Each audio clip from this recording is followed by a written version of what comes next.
Bismillahirrahmanirrahim. Assalamualaikum warahmatullahi wabarakatuh. Izinkan pada kesempatan baik ini kami mengenalkan diri. Nama kami M. Junaidi. Kami salah satu dosen di Fakultas Hukum Universitas Muhammadiyah Surakarta. Pada kesempatan baik ini kami ingin menyampaikan gambaran besar mata kuliah yang kami ampu, yaitu mata kuliah pengantar hukum Islam. Mata kuliah pengantar hukum Islam ini nanti akan diajarkan di semester 2, memiliki bobot 2 SKS dengan 14 pertemuan. 7 pertemuan pertama itu dilakukan sebelum UTS, adapun 7 pertemuan kedua diadakan setelah UTS atau sebelum UAS. Mata kuliah pengantar hukum Islam ini merupakan mata kuliah pengantar untuk memasuki mata kuliah keislaman, ya, seperti mata kuliah ekonomi syariah, mata kuliah hukum perkawinan Islam, mata kuliah sistem peradaban Islam, dan lain-lain. Ya. Mata kuliah ini berisi tentang pemahaman konsep dasar hukum Islam, sumber-sumber hukum Islam, tujuan hukum Islam, dan tentu yang nggak kalah penting adalah sejarah hukum Islam di Indonesia serta teori pembelajaran hukum Islam. Ya. Ada 3 capaian lulusan yang mereka dapatkan. Pertama, mahasiswa mampu menelaah konsep dasar hukum Islam. Yang kedua, mahasiswa mampu menentukan unsur-unsur pembentuk hukum Islam. Yang ketiga, mahasiswa mampu menunjukkan hukum Islam yang hidup dalam tatanan kehidupan masyarakat Indonesia. Nah, selanjutnya perlu kami sampaikan juga capaian pembelajaran setelah mahasiswa mengikuti mata kuliah ini. Ya. Yang pertama, ya, ada beberapa hal. Ya.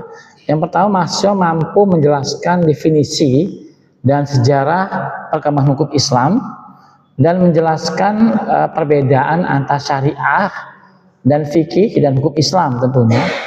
Terus juga mampu menjelaskan tujuan hukum Islam atau maqasidus syariah dan mampu menjelaskan perkembangan hukum Islam di Indonesia serta teori-teori tentang hukum Islam di Indonesia. Metode pembelajaran yang kami gunakan selama mata kuliah disampaikan tentu mengutamakan keaktifan, ya, mahasiswa berinteraksi dalam perkuliahan, diskusi kelompok, penugasan berupa presentasi kelompok, dan tugas individu, ya, berupa nanti kami minta mahasiswa itu untuk membuat artikel, ya, sesuai tema-tema yang kami berikan nanti di kelas. Ya. Adapun sistem penilaian mata kuliah ini didapatkan dari beberapa hal.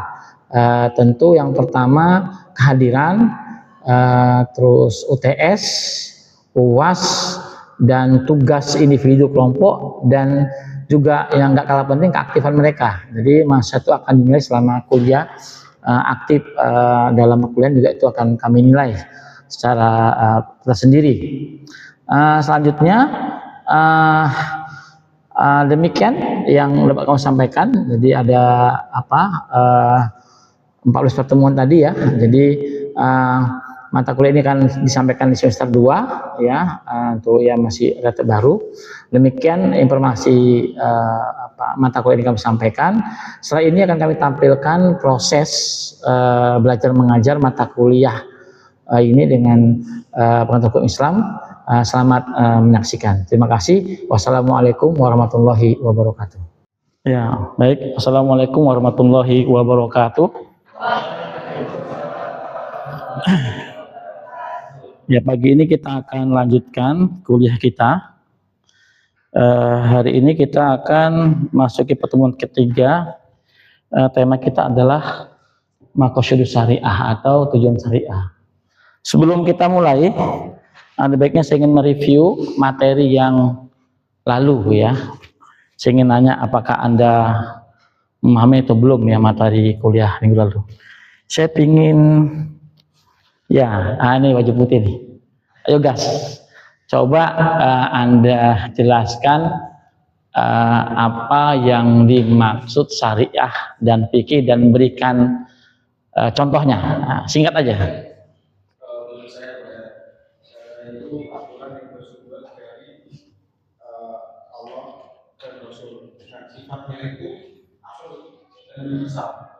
Nah, kalau fikih itu kayak menurut saya itu istilah berdasarkan Al-Quran. Nah, contohnya itu sholat sama baca. Coba maksudnya apa tuh? Sholat tuh syariah, kewajiban sholat tuh syariah atau fikih? Kalau sholat itu Misalnya apa fikihnya apa fikihnya? Contoh fikihnya apa? fikihnya itu baca. Tata caranya ya. Ya, jadi kalau syariah itu semua tuh tidak ada yang menafikan tentang wajibnya sholat, tapi tata cara berbeda-beda. Karena itulah fikih.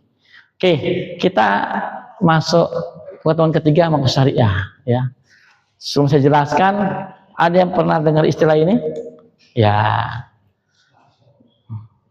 Al-Islam solil makan wa kulli zaman ya. Islam itu adalah selalu bisa menjawab tantangan setiap waktu dan tetap zaman ya. Nah, ini sebenarnya Islam itu kan agama yang mengatur seluruh aspek kehidupan ya. Tidak hanya mengatur hubungan antara hamba dengan Tuhannya, tapi hamba dengan hamba pada setiap aspek kehidupan. Zaman terus berkembang terus ya, problem terus ada terus. Nah, bagaimana Islam menjawab itu? Nah, salah satu cara jawabnya adalah kita punya namanya tadi maqasidu syariah, tujuan syariah. Nah, ini dia. Nah, nanti setelah kuliah ini ada indikator. Nah, kalau Anda paham ini semua berarti berhasil. Kok dua ya berhasil, kok satu kok semua nggak paham, nah, berarti ada masalah nih ya.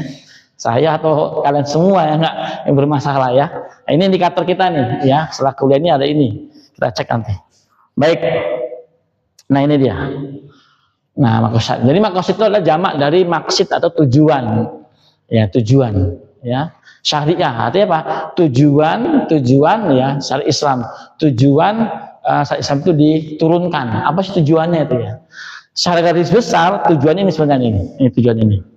Nah, ini jalbul masalih wadul mafasid, mengambil kemaslahatan, menghindari kerusakan. Jadi intinya itu Islam itu harus mampu itu ya. Kalau ada hukum Islam syariah tapi enggak ini berarti bermasalah. Jadi harus Islam itu harus datang kemaslahatan, menghindari kerusakan. Itulah tujuan dari syariat Islam. Itu core-nya begitu. Kok syariah. Nah, ini dia. Nah, artinya apa? Ini artinya nih, mengambil manfaat ya. Mengambil manfaat, menolak bahaya. Itu sebenarnya tujuan dari syariat Islam. Nah, ini ada 3 pembagiannya. Ya, ada masalah mu'tabaroh. Oh, sebelum ke sana kita ini dulu. Nah, ini ya. Apa salah maslahat? Ada 4 ya. Itu betul-betul maslahat, tidak perkiraan ya. Contohnya misalkan mengapa orang nikah itu dicatat?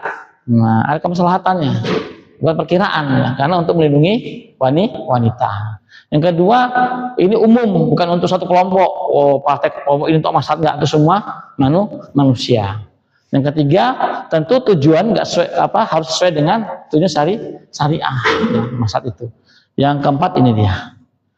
Oke, nah apa pembagiannya? Ini pembagiannya ada 3. Mu'tabaroh, mursalah dan murugha. Mu'tabar itu maslahat yang syariat itu menegasi, mengamini dan memberikan solusi. Ada caranya, misalkan tentang menjaga akal. Nah, ada sendiri yang ada berita Al-Quran apa? Jauhi khomer, itu langsung. Ya, jadi artinya masalah itu berasal dari Quran sendiri ya, memberi caranya bagaimana menjaga akal. Gitu ya. Yang kedua ada masalah mursalah. Ini masalah yang tidak dinafikan oleh syariat. Syariat tidak melarangnya dan tidak juga memerintahkan. Ini memang asal dari akal manusia, ini ada kemaslahatannya ya.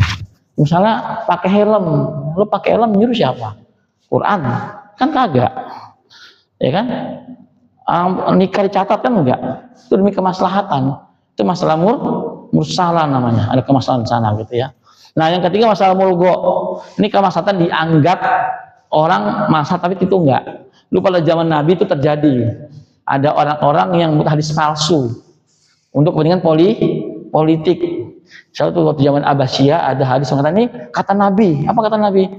Khalifah itu adalah dirullah, khalifah itu lah bayang-bayang Allah. Nah ini untuk legitimasi politik tidak boleh ya. Hadis-hadis palsu. Nah ini tiga ini kemaslahatannya. Nah dilihat dari segi prioritas, ini saya katakan ada tiga, ya satu daruriyah. Apa itu? Sesuatu yang harus dijaga. Tanpa ini maka akan terjadi namanya disharmonisasi, akan terjadi kerusakan. Jadi kalau ada suatu negara 5 ini nggak dijaga, pasti timbul kerusakan. Nah ini kalau rusak TB ini memang kalau rusak TB ini maksud syariah ada 5 ya. Pertama menjaga agama, menjaga diri, akal, keturunan, harta. Dan yang ini termasuk kategori masalah mu'tabaroh. Karena Quran sendiri yang menginformasikan dan beritahu cara bagaimana. Bisa menjaga agama. Nah ini jaga agama. Ya, satu toleransi. Lakum dinukum wali yadin. Yang kedua Al-An'am 108. Nggak boleh menghina agama orang lain. Kata Allah, janganlah kamu mencaci orang menyembah selain Allah. Kenapa? Kalau kamu caci agama lain, dia balik mencaci. Ya, tidak boleh ada saling caci antar agama. Bebas menurut agama masing-masing. Yang kedua menjaga jiwa. Ini menjaga diri ya. Ini dia. Nah ini bagi Islam jiwa itu sangat penting. Bahkan kata Islam itu bangsa yang membunuh seorang itu bagi membunuh seluruh manusia. Maka harus dijaga. Dengan cara apa? Dengan cara kisos. Ya, jadi orang bunuh ya dibunuh. Ya orang kau mukul berkelahi, yang lawan kamu mata rusak ya dipukul rusak sebelah itu. Harus seimbang. Ini bukti Islam itu menghargai jiwa seseorang ya, tidak boleh saling membunuh ya. Ini artinya ini Islam betul-betul concern dalam hal ini, tegas dia, harus dihormati. Jadi tidak boleh kita gampang membunuh orang ya. Oke, yang ketiga menjaga akal. Ini dia menjaga akal. Nah, larangan minuman khamr ya. Tidak hanya larangan juga, tapi juga kita suruh belajar ya. Ada namanya setiap muslimin dan muslimah itu wajib belajar ya. Ini juga yang nggak boleh. Ini mahasiswa kalau udah mulai kena ini namanya, pasti dia nggak konsen ini. Ya, mas sudah kenal namanya ciu atau miring, ini alamat nih. Ya, mas yang nilainya yang nggak jawab pertanyaan kadang gini nih masalahnya tuh. Pak kok susah Pak belajar? Bisa jadi dia udah kena ini ya. Jadi rusak akalnya untuk konsentrasi. Ya, terus yang keempat menjaga keturunan. Nah ini dia dengan perintah menikah, melarang perzinahan. Ya, jadi perintah. Bahkan kata Nabi yang nggak nikah bukan dari umatku, nikah. Ya, bahkan kata Nabi itu lelaki itu agamanya setengah kalau belum nikah. Ya, jadi kalau sempurna agamanya maka nikah. Nikah ya? Nikah nggak Pak? Nikah ya, harus ya. Menjaga agama ini. Dan larangan zina. Ini artinya apa? Jadi Islam itu menghargai keturunan, biar jelas keturunan dengan cara menikah. Tahu anak siapa, tahu ya. Jadi tidak asal gitu ya. Dia tahu keturunan, tahu nasabnya. Ya, tahu nasabnya. Ya. Yang terakhir ini adalah menjaga harta. Nah, Islam tahu ya orang itu hidup itu perlu harta, bekerja keras ya. Sehingga harta ini harus diraih. Jadi tidak hanya pemerintah tidak hanya melarang, tapi membuka lapangan kerja. Jadi tugas pemerintah di sini tidak hanya mencuri dilarang, tidak, tapi bagaimana membuka lapangan kerja. Karena kalau orang itu sudah punya uang, ya, artinya dia sudah cukup, itu menekan angka kriminalitas. Maka kata Nabi itu kadal fakuk kufron. Apa? Kemiskinan itu berpotensi kriminalitas. Jadi pemerintah buka lapangan kerja. Nah, biar mencegah angka kriminal. Bukan berarti nggak boleh mencuri, ya tetap mencuri itu dihukum. Ya, nih. Ini 5 ini penting sekali. Penting sekali kita perhatikan. Ya, jadi ini artinya apa? Bila suatu negara dia tidak menggunakan syariat Islam, tapi 5 ini di apa ada dalam aturannya, itu kategori adalah masuk nilai keislaman. Kita coba lihat Indonesia. Nah, ini Indonesia nih. Nah, ini Indonesia. Saya akan lihat nampak kan. Jadi ada sementara orang mengatakan, oh Indonesia negara togut, bukan negara syariah. Tapi Indonesia telah mengakumulasi makosid syariah. Kita lihat misalkan Hibjuddin ya. Itu apa? Menjaga agama. Ada pasal 156 tentang apa? Tentang penistaan agama. Kayak Ahok kemarin kan kena itu. Ya, tidak boleh ya melecehkan agama lain. Ada pasal 29 tentang apa? Beragama. Hal ini Indonesia telah mengakomodasi menjaga agama, menjaga jiwa. Ada pasal 339, 338, 340 ya. Hukumannya dari 12 tahun, 15, 20 seumur hidup saya hukuman mati. Nah, ini artinya hadir di situ. Menjaga keturunan, menjaga akal. Memang belum ada secara nasional ya, masih parsial. Ini kalau jual kopi miring di emperan ditangkap polisi, karena nggak punya izin. Tapi di hotel bebas. Nah, ini arti belum mutlak ya. Untuk belajar kita punya undang-undang Sidiknas ya, udah ada aturannya. Bahkan ada beasiswa ya. Itu salah satu untuk apa? Menjaga akal juga, biar pinter ya. Kalau kita pinter, kita punya kompetensi, kita bisa cari nafkah, punya uang, dan itu bisa menangkan angka kriminalitas dan bisa melindungi jiwa. Kesana larinya itu, ya, saling berhubungan ya. Terus menjaga apa? Keturunan. Dulu 281 KUHP lama, kalau baru itu ada pasal 499. Jadi perluas mana zina itu ada 5 pasal. Ya, jadi Indonesia telah mengakomodasi sebenarnya keislaman. Ada undang-undang perkawinan, ya. Jadi semua itu artinya Indonesia telah memperhatikan tentang menjaga keturunan, ya. Kan tidak boleh, ya. Makanya nanti Anda lihat, Anda silakan baca nanti KUHP baru pasal 499 tentang perzinahan. Itu udah diperluas mananya. Kalau dulu kan mananya kalau salah satu berhubungan suami istri kan zina, yang lain kan turut serta. Soalnya enggak. Mahasiswa sama suka bisa kena zina itu. KUHP yang baru. Cak bedanya baru delik aduan. Tapi sudah telah mengakomodasi. Menjaga harta ada tentang apa? Pidana 365, 5 tahun sampai 2 tahun dengan macam-macam variannya. Di sini artinya apa? Artinya Islam itu telah mengakomodasi namanya makosid syariah. Jadi ini salah satu jawaban buat kita ya. Ini Indonesia negara togut, Pancasila ya. Ya, kita itu belum memahami ya.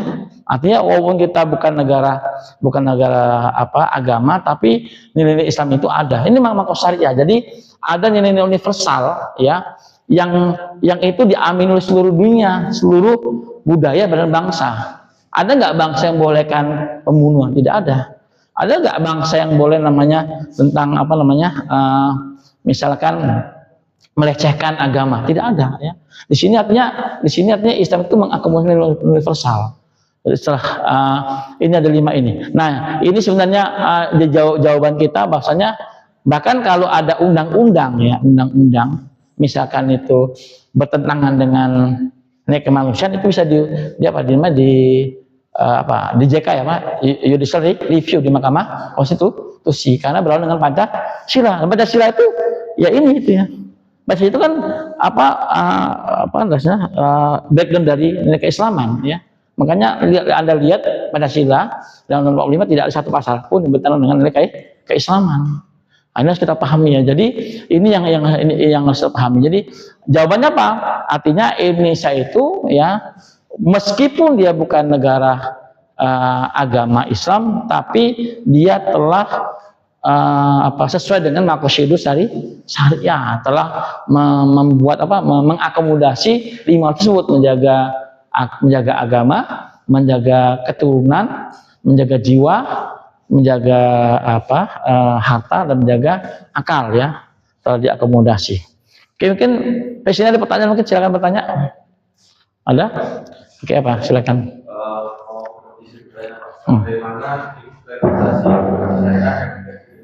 Nah, ini penting ya. Jadi kita kan Islam kan muslim mayoritas ya. Kita ini bukan kita Muslim state ya, kita ada negara Muslim, bukan negara yang banyak Muslim, bukan negara agama, bukan negara Islam ya. Bukan Islam state tapi Muslim state. Artinya sudah sangat wajar ya bila hukum itu mewarnai kebudayaan Indonesia gitu. Nah, bagaimana? Nah, sebenarnya ini tugas kita ya sebagai mahasiswa ya. Jadi kalau Anda lihat ada undang-undang atau aturan atau perda gitu ya, yang kecil, ada pasal-pasalnya mengganggu ini semua. Nah, ini mengganggu ini ada pasal-pasal, oh ini bahaya. Anda bisa ya misalkan ada apa namanya kayak karaoke gitu ya. Tapi ternyata dalamnya ada prostitusi ya. Nah, ini berarti melanggar ini, Bro. Nah, Anda bisa buat laporan. Nah, ini satu bukti menurut syariah ya. Jadi Anda bukan apa ini artinya karena ini sesuai dengan pasal tadi itu, perizinan tadi itu. Ini bukti. Jadi ini artinya kalau kita pahami, kita lihat pasal saya itu.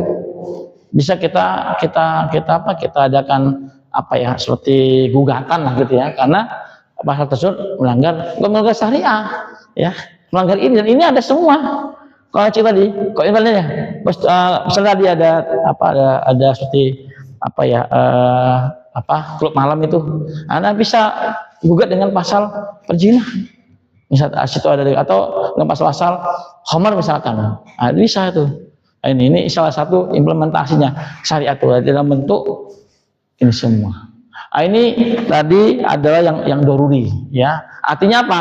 Artinya kalau suatu negara ya kok ini diabaikan ya, ini akan terjadi kerusakan cepat atau lambat ya. Jangan dikira negara-negara Eropa itu tapi mereka tuh krisis ya. Di Amerika itu kriminal tinggi loh itu ya. Jadi ya kan mereka mereka abaikan ya. Untuk perkawinan di sini dengan catatan perkawinan yang lawan jenis bersama jenis. Nah, ini jelas ini. Ya jangan perkawinan berarti ini laki sama laki-laki ya nggak bisa ya. Dan itu melanggar Pancasila. Kemanusiaan itu kemanusiaan yang sesuai dengan nilai norma agama, norma ada istiadat. Tidak ada satu budaya dan agama di Indonesia yang membolehkan nikah sama jenis. Itu udah clear ya. Nah, lanjut selanjutnya nih masalah hajat. Hajat ini tadi ya, masalah hajat itu sesuatu yang bila tampaknya nggak akan rusak, cuma timbul susah aja lah. Ya, makanya ada rukhsah dalam ibadah ini, ya kan? Anda misalkan jalan jauh boleh menjamak sholat, itu namanya sifatnya hanya apa? Dalam muamalah mungkin HP ini mungkin sekarang udah jadi kebutuhan. Anda tanpa HP kan nggak punah. Tapi susah kan? Nah, dalam muamalah begitu bisa jadi gitu. Kalau Mbak ini nggak bawa HP, pasti pulangnya ke rumahnya itu ngambil HP. Saya kalau pelajaran nggak bawa, ya biar aja ya. Ya, bawa tadi masalah tahsinat ini. Tambahan sifatnya pelengkap aja ya, pelengkap artinya pelengkap di sini ya sifatnya ya apa ya mubah lah ya, mubah ya. Misalnya kalau kita healing akhir pekan ya, rekreasi itu kan ada soal muluk itu ya, suruh jalan-jalan di bumi, perhatikanlah apa yang ada di alam ini, ambil pelajaran itu ada tuh. Jadi kalau jalan-jalan itu healing itu juga ambil hikmahnya gitu ya, itu ada dalam soal muluk itu sampaikan juga. Nah, inilah tema kita pada pagi hari ini yang tentang syariah.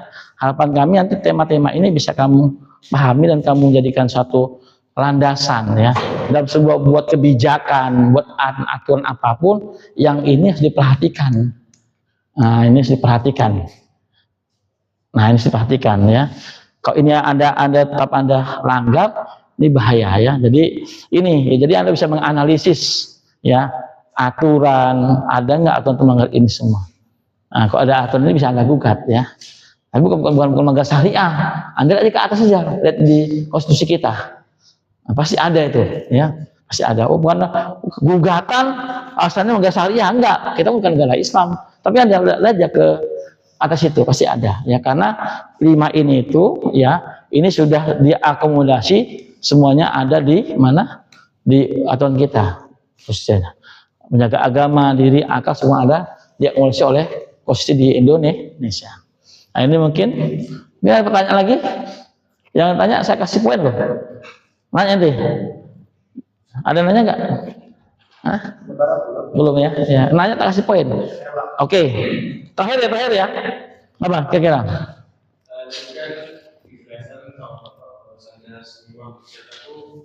Yang merusak itu tidak akan lebih ke gimana kita mengerjakan yang untuk kemaslahatan Pak. Sedangkan kalau kita berkaca pada yang ini semua kebijakan itu kebanyakan merusak dan tidak untuk kemaslahatan. Contoh tadi kalau sekarang kan Indonesia malah sampah penghasilan lebih besar dari Pak. Ya, jadi ini saya tahu poinnya. Jadi emang ini pemangku kebijakan. Ya, jadi kita kan negara hukum ya. Ini salah satu mengapa itu Anda ke depannya harus mengisi ruang-ruang di parlemen gitu loh. Karena kita negara hukum ya. Jadi ini salah satu kelemahan kita emang gitu ya. Ya kan udah pasal berbuat mau apa lagi ya. Ini salah satu memang banyak ya. Lebih mengedepankan orientasi ekonomi pada etika ya. Oke, demikian mungkin bisa kita sampai minggu depan. Terima kasih perhatiannya. Akhirul kalam. Wassalamualaikum warahmatullahi wabarakatuh.